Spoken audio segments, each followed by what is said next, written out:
Welcome, ladies and gentlemen, and continuing on my coverage of the Johnny Depp and Amber Heard defamation trial. This was taken from yesterday, so day 5. This is Johnny Depp taking the stand and detailing his childhood and his upbringing and his history of abuse from his mother. It's incredibly tragic, and you can see how this is a gentleman that is absolutely, unequivocally, very, very careful over what he's saying. And it's quite sad, actually, because when you watch this, you can see that he's meticulously choosing and having a pause and detail exactly what he wants to say next, because he knows that everything's going to be completely torn apart. And even on something as heart-wrenching as this, he has to really be careful. But this is important stuff, because this, these are things which Amber Heard knew and subsequently took advantage of. So if you appreciate this coverage, because these generally get demonetized, please do hit that thumbs up button and please do share it. And you can support the channel further by memberships and Patreon. Now, Mr. Depp, I'd like to turn a bit to your upbringing. We heard a bit from your sister Christy last week, but can you please tell the jury in your own words about your childhood upbringing? I had a very interesting childhood, one that I thought was normal until a certain age.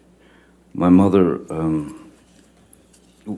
I was born in Kentucky, and then we moved around quite a lot when I was a kid. So you were always my mom had this, her feet were on fire and she had to move, so we moved constantly. So you were always the new kid, and that wasn't ever particularly pleasant. Then we moved to Florida, South Florida, when I was about 7 or 8.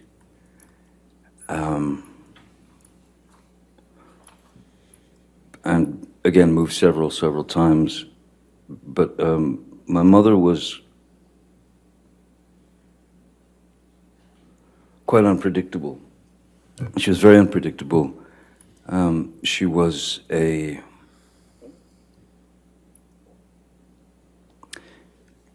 had the ability to be as cruel as anyone can be with all of us. That is to say, my sister Christy and my brother Danny and my sister Debbie, and also my father. So, essentially, she could become quite violent, and she was quite violent, and she was quite cruel, and though there was physical abuse, certainly, which could be in the form of an ashtray being flung at you, it hits you in the head, or you'd get beat with a high-heel shoe or a telephone or whatever's handy. So in our house, we were never exposed to any type of safety or security. The only thing that one could do, really, was to try to stay out of the line of fire.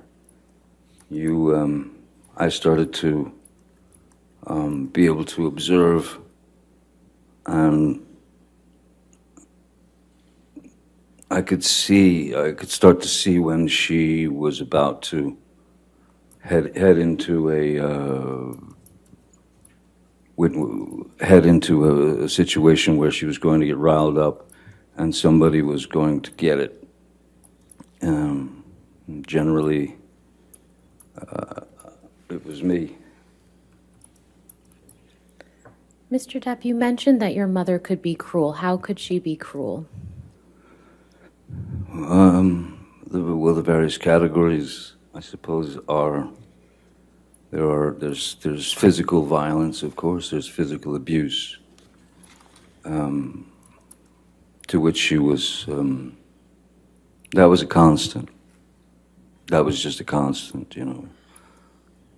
We were all somewhat shell-shocked, you know. Even if she just walked past us, you'd sort of shield yourself because you didn't know what was going to happen. Excuse me. And so there was the physical abuse, which was a constant. There was quite a lot of verbal abuse. There was quite a lot of name calling and bullying. You know, making fun of whatever defect, you know, one might have. You know, if my brother wore glasses, so of course he was four eyes, and his teeth were messed up in the front, so he was buck-toothed as well. My sister Christy, which this is such a hideous psychological play. My father's parents were quite refined. My mother comes from Eastern Kentucky, which is where you grow up in shacks and hollers, you know, and my mother despised my father's parents, and my grandmother's name was Violet, and every now and again you would hear my mother just scream across the house, "Come here, Violet, get in here, Violet." And Christy, my sister, knew very well that that was a deep cut, psychologically, emotionally. But we had to take it. I mean, you just had to take the pain. I was born with a very strange, it was a very rare thing in my eye, as the back of the lens is spherical. Normally is spherical, so in this eye is normal. This eye, I was born with a more conical lens, so my brain never learned to see out of my left eye, and they noticed when I was about 3, 4, that I had a lazy eye, a wandering eye, and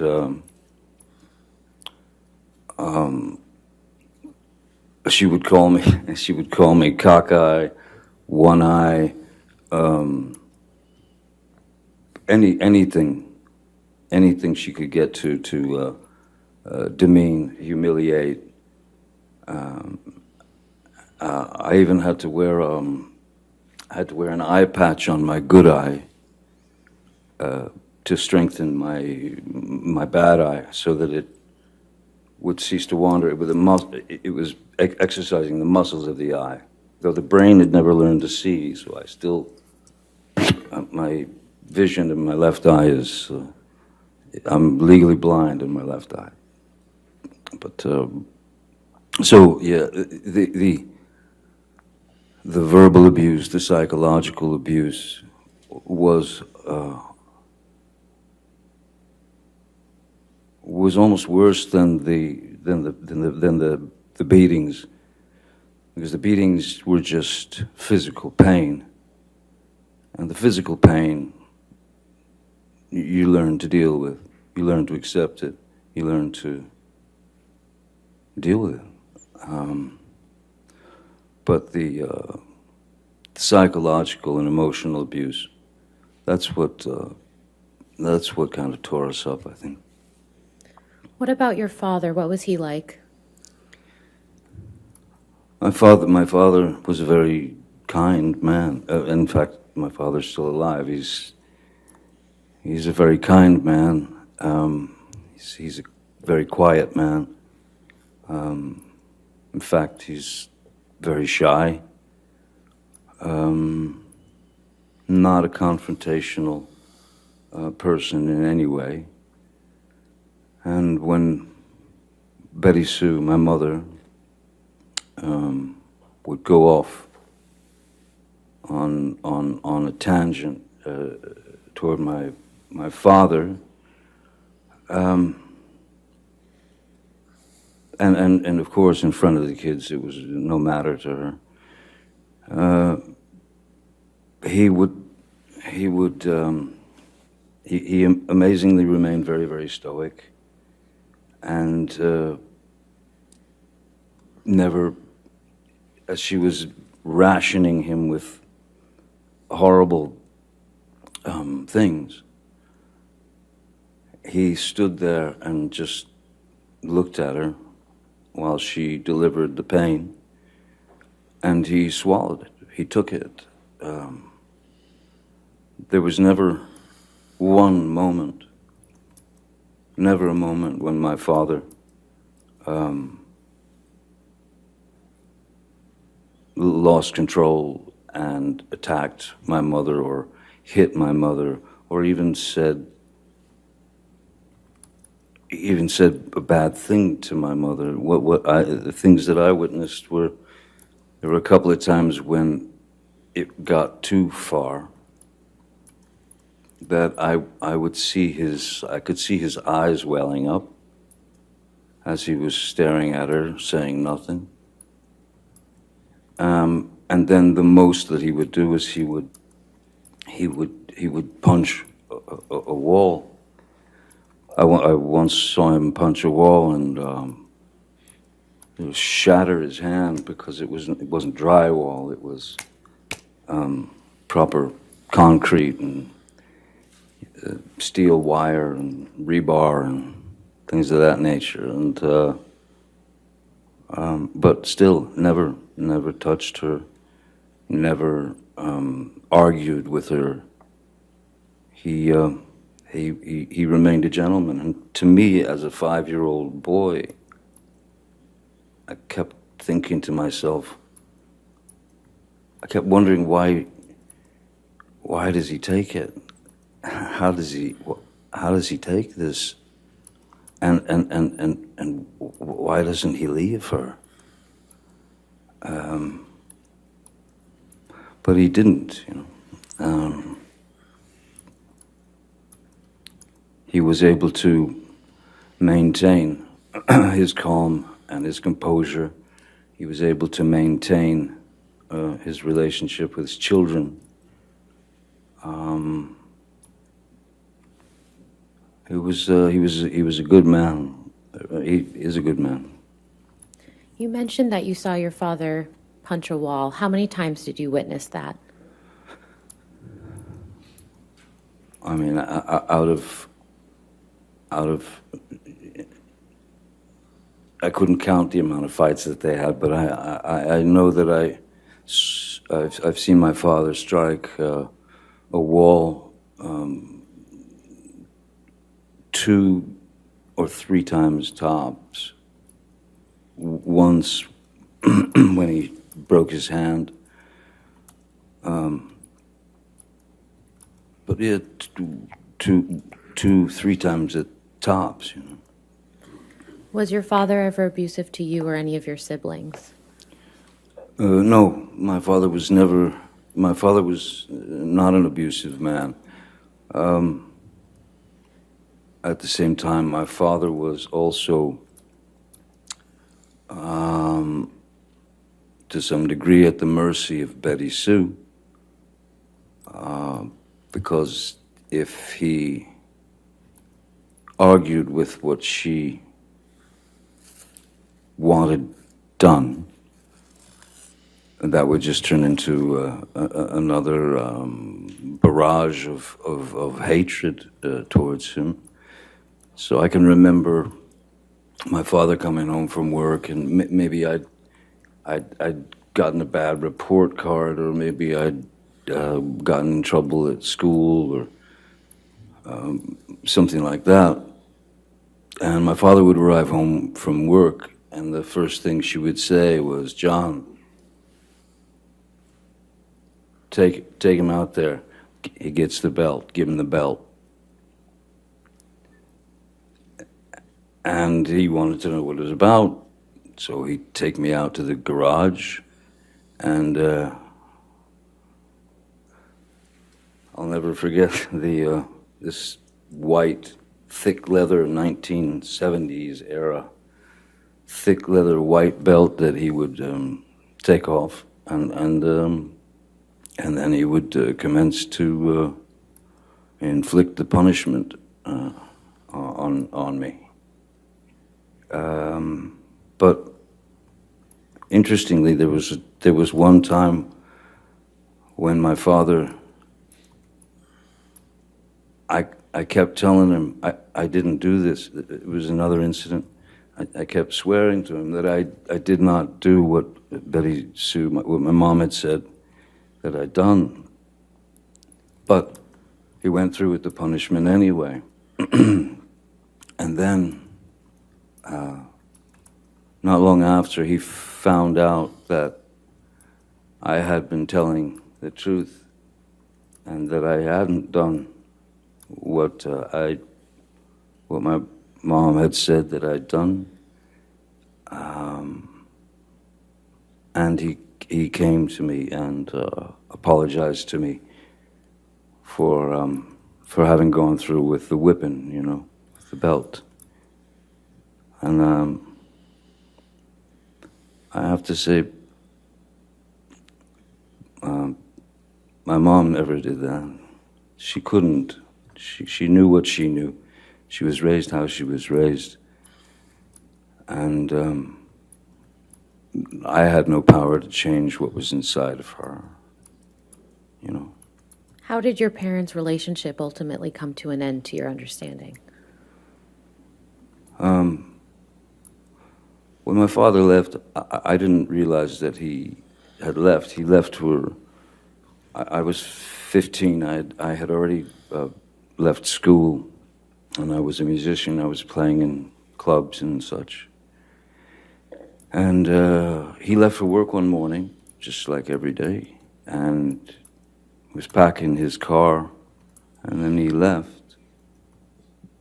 And then hours later, my mom, Betty Sue, came home from work. It was about 3:30 in the afternoon. And she walked in the door and stopped and just looked around like she felt something. And I said, "What's wrong?" She said, "Your daddy's gone." I said, "Yeah, I seen him leave for work this morning." She said, No, he's gone. And she ran into their bedroom and into their closet, and I followed her, and she opened the door, and there was his rack of clothing and all his belongings were gone. And she was quite upset. And I took her car and drove to my father's work, and I sat down in front of him at 15, and I said, "Listen, seems as though somebody stole all your clothes out of the closet." And he said, "Yeah. He said, I'm done. I can't do it anymore. I can't live it anymore.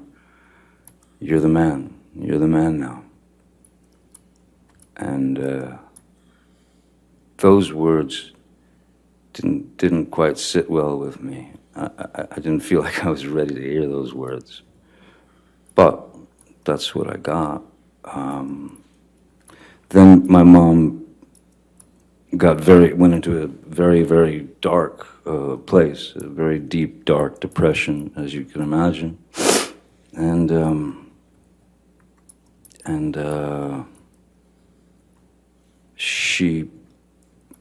one afternoon I woke up, I'd fallen asleep, and I woke up and walked out into the living room, and I saw my mother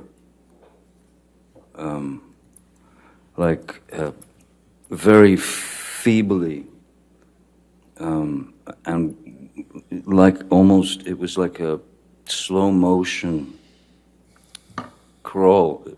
If I could stand up, I could show you just what I saw. Do you mind? No, you can stand up. Thank you. I saw my mother, you know, in that mode. So instantly, I knew that something was dreadfully wrong, and there was drool coming out of her mouth. And as I was about to run and call, the front door busted open, and my uncle and two paramedics came in and threw on the gurney and whisked her out of the house to get her to the hospital to pump her stomach. She had swallowed a multitude of pills to try to take herself out, to try to commit suicide. And when she got out of the hospital, she was a small firecracker of a woman. She was about 5'2". But when she got out of the hospital, the depression was so deep. She was down to, like, she lived on the couch and she weighed about 70 pounds. And that, all that imagery spun into my head at that time, that I thought that was in my head at the time, I thought that was a cowardly way for my father to have left. And I was deeply upset by that. Until my father and I had a conversation years later, where I asked him what really happened, how did it happen when I was older, and he told me the story. Mr. Depp, how did you feel about your father when he left?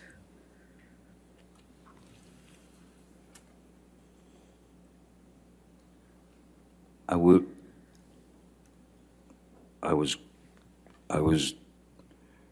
was very disappointed in him, because I started to believe that his exit was sneaky, cowardly. He didn't, when he said goodbye to me, when he left for work that morning, he just said goodbye, goodbye, Bob. And I went, see you later, Pop. That was it. Until I learned the truth from him.